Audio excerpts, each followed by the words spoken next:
At every moment, you just taste nectar. And that tasting of nectar is because, we will have the opportunity to meet Krishna, and we'll be trained how to do service for Krishna in the spiritual world. So many varieties of service that the perfect devotees who live there are performing. And then he concludes by saying, what is it? Sarvatma Snapanam Param Vijayate Shri Krishna Sankirtanam. And this Sarvatma Snapanam is Lord Chaitanya. He's sort of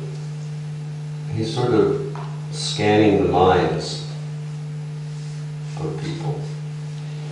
And Lord Chaitanya is thinking, well, we always say that this devotional service is a pure thing. And we always say that the spirit of devotional service is totally unmotivated. But here we're talking about Anandambudi. If you do it, you fall into the ocean of Ananda. And then Purna Amrit, you're tasting nectar at all times. So some people will think that by doing this bhakti yoga, or by performing this devotional service, or by following the regular principles, or going out for preaching, or accepting some type of austerity or tapasya, you're doing it because you want something in return. It's in the end, it's actually motivated. But Chaitanya Mahaprabhu says, Sarvatma Snapanam.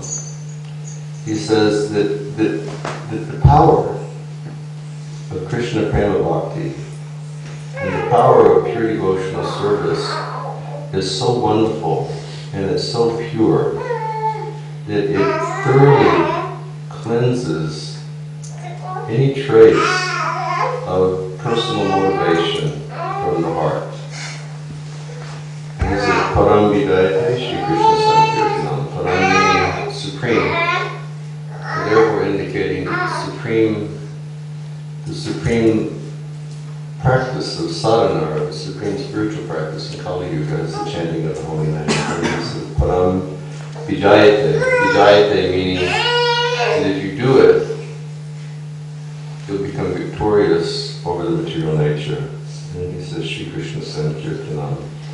And Shri Krishna is meaning, Shri is Radha and Krishna is Krishna. So by chanting the holy names of Radha and Krishna, we become perfection. Srila Rupa Goswami, he's also given the definition of pure bhakti. And he has done so in that verse, Anya Vilasita Sunyam Jnana Kamari Anavritam Anukuyena Krishna Anushilanam Bhakti Uttama. And there he says that basically he's making a proposition. He's saying, let's define bhakti. And he's saying that bhakti has primary, say, lakshana. Lakshana means qualities. He says there's primary lakshanas and there's secondary lakshanas. And he says the secondary lakshanas, the secondary qualifications of bhakti are Jnana Vilasita Sunyam, Jnana Karmadi Anavritam. So this Jnana Karmadi Anavritam, it means that by engaging in bhakti, this is like secondary. He says one will become free from the desire to experience the benefits of engaging in karmic activities, or even in karma kanda, in meaning elevation to heaven, and enjoy heavenly pleasures. He says, Jnana Karmadi Anavritam. Jnana means experiencing the benefits of jnana, which is personal liberation. And then he says that the primary definition of bhakti, or the primary lakshanas of bhakti, are Anukuyena Krishna Anushilanam. And that means Anukul means favorable, and Anushilanam, it means cultivation. It means that the sincere devotee, he spends a lifetime in cultivating activities which just give pleasure to Krishna. Meaning, we chant Krishna's holy name. This pleases Krishna so much. I remember so many times sitting in classes given by my friend Srila Indradumna Swami, and he would always give the same example, about how if you chant Krishna's holy name, then Krishna becomes attracted. And he would always give the simple example that Prabhupada would give, that if I'm speaking to Charvadeshna, and I'm going, Charvadeshna, did you hear what Prana did? Did you hear about Prana? Did you hear about Prana's mansion that he lives in? Did you hear about Prana's big TV set? Did you hear about all these things? Then, Prana very knows, what are they talking about? What are they talking about? He becomes attracted. And when we chant Krishna's holy name, Krishna becomes attracted, and it pleases Krishna. It gives pleasure to Krishna. When we engage in deity worship, Krishna becomes so pleased.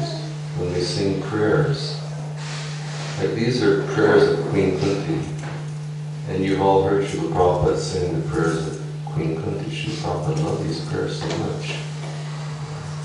He loves singing these prayers. Prayers of Queen Kunti and Brahma Samhita, Prabhupada sang so much. And Shat Goswami Astikam, Prabhupada sang so much. Srila Prabhupada even he alludes to the Goswamis in his purport here, and basically he paraphrases one of the verses of the Shat Goswami Astikam. That verse, what is it? Chak Chitvanam Masisha Mandalapati Shreyan Sadatu Chavat Uttarina Ganesha Prabhunaya Kopina Kantasrito Gopipa Rasamni Bhakti Lahari Kalola Magnamahur Bande Rup Sanatano Ravi Yoshiji Twapalika. What does the verse say? Prabhupada defines it here. He says they were Mandalapati. Mandala means the world, and Pati means the masters. They came from such high families that they were literally the masters of the world. Such high aristocracy. But when they heard about the mercy of Chaitanya Mahaprabhu, they happily gave everything up. It says they simply accepted Kopan to wear. Kopina Kantasrito. They just wandered in Vrindavan wearing Kopan. And then Srinivasacharya says, but don't think that because they accepted that standard of life, they suffered. They never suffered. Just like this winter, because I was sort of a bit in exile from Kazakhstan. After the bulldozing and then after all of the big international stink that I created for Kazakhstan, and all of the human rights people in Kazakhstan, they said, don't apply for a visa now, because you may become persona non grata if you do it at this time. So I just chose not to go back. And stayed in Vrindavan, and Vrindavan was terribly cold this winter. And sometimes, people would come and we would go out wandering in Vrindavan. And we went to Nandagram one day. Everybody here has been to Nandagram? And who here has been to Terakadamba? Anyone? Terakadamba. Mataji has been there. Huh? I see. Who here has been to Jabat? Has anyone been to Jabat? Well, there's a nice walk. You can walk out the back of Jabat and you can walk across to Nandagram. And then about 2/3 of the way in going to Nandigram, there's a little clump of trees out there. And that's called Terrakadamba. And basically that's the place where Nanda Maharaja's Goshala was. And it's also significant because that's a place where Rupa and Sanatana Goswami would go. And I remember we were sitting there one day in the beginning of January or something like that. It was so terribly freezing cold. And I was just thinking how they would live under the trees in that weather, just wearing cottons, you know. Maybe have some shawl to wrap around them.